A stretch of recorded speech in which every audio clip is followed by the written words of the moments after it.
And coverage ન્યૂઝમાં આપનું સ્વાગત છે।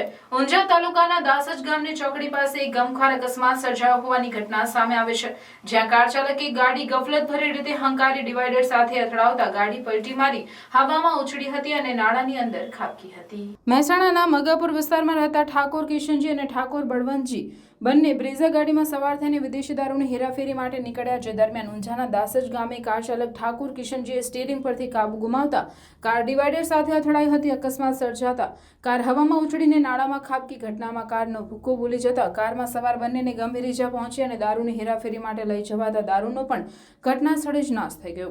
અકસ્માત સર્જાતા આસપાસના ગામના લોકો તાત્કાલિક સ્થળે પહોંચ્યા અને ઊંઝા પોલીસને જાણ કરવામાં આવી હતી। પોલીસે ઘટના સ્થળે પહોંચી ગાડીમાંથી બંને ઈસમોને બહાર કાઢી સારવાર અર્થે હોસ્પિટલે ખસેડ્યા હતા અને કાર અને વધેલા દારૂનો મુદ્દામાલ કબજે લઈ આગળની વધુ તપાસ હાથ ધરી હતી। રાત્રિના આશરે 11 વાગ્યાની આસપાસ ઘટના બની હતી, જેમાં પોલીસે ગાડીની તપાસ કરતા અંદરથી ભારતીય બનાવટનો વિદેશી દારૂ ઝડપાયો હતો। બ્રેઝા ગાડીનો કચરધાણ નીકળી ગયો હતો અને પોલીસે ગાડીમાંથી અંદાજિત ₹54,265 નો મુદ્દામાલ જપ્ત કર્યો હતો। अन्य खबरों के लिए चैनल को सब्सक्राइब कीजिए। खबरों का नोटिफिकेशन पाने के लिए बेल आइकॉन को जरूर दबाएं।